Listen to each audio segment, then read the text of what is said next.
আসসালামু আলাইকুম। আমি Mohammad Ashraf Ali, regional sales manager, Nasapi seed limited, Barishal রিজনের দায়িত্বে আছি। তো আমি কিন্তু আপনাদের মরিচের আজকে একটা ফিল্ডের ছবি দেখাচ্ছি। আর এই মরিচের জাতের নাম হলো বার্ডস আই। আর এটা মার্কেট করে নাসাপি সিড লিমিটেড।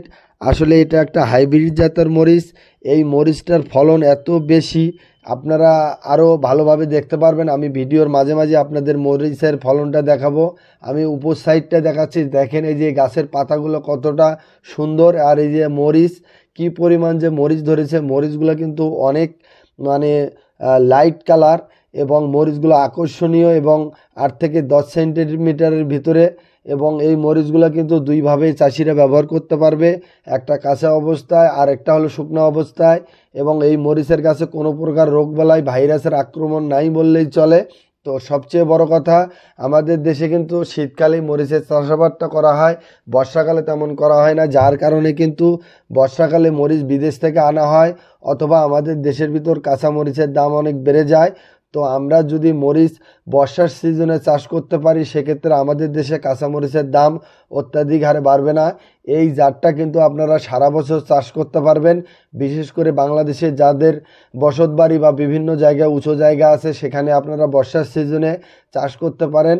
আর এই মরিচটা যদি আমরা চাষ করি, তাহলে বিদেশ থেকে আমাদের বেশি দাম দিয়ে কাঁচামরিচ কিনে আনা লাগবে না। আর আপনারা যদি শীতের সময় চাষ করেন, এই মরিচটা যদি দাম কাঁচামরিচের কমে যায়, তখন কিন্তু এটা শুকাইতে পারবেন, এবং সেই শুকনো মরিচ আপনারা বাজারে বিক্রি করতে পারবেন। পাশাপাশি এটা কিন্তু আপনারা গুঁড়ো করে আপনাদের রান্নার কাজে ব্যবহার করতে পারবেন। সবচেয়ে বড় কথা, নাসাপি সিড লিমিটেড বাংলাদেশের একটা সুনামধন্য কোম্পানি। তারা প্রতিনিয়ত নতুন নতুন জাত বাংলাদেশে নিয়ে আসতেছে। তারা ভালো ভালো বীজ চাষিদেরকে উপহার দিচ্ছে। আপনারা নিঃসন্দেহে নাসাপি সিডের এই বার্ডস আই জাতটি চাষাবাদ করতে পারেন। এটি করলে আপনারা বিভিন্নভাবে উপকৃত হতে পারবেন। এটার ফলন অত্যাধিক, গাছে কোনো রোগবালাই নাই, ভাইরাস নাই, এবং পাশাপাশি এটা আপনারা কাঁচা এবং শুকনো দু অবস্থাতেই হারভেস্ট করতে পারবেন। আর একটা ব্যাপার, সেটা তো বলেছি যে এটা বর্ষাকালেও চাষ করতে পারবেন। সেক্ষেত্রে বাংলাদেশের কাঁচামরিচের যে একটা হাহাকার থাকে বর্ষাকালে, সেখান থেকে কিন্তু এই জাতটি অনেকটা আমাদেরকে মানে সাশ্রয় করে দিতে পারবে। বিদেশ থেকে আমাদের মরিচ কেনা লাগবে না। সবচেয়ে বড় কথা, আমাদের দেশের টাকা দেশেই থাকবে।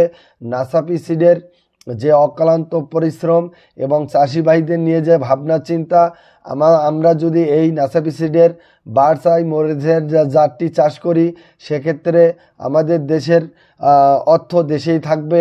আমরা অর্থনৈতিকভাবে স্বাবলম্বী হতে পারবো। আসসালামু আলাইকুম, সবাই ভালো থাকবে।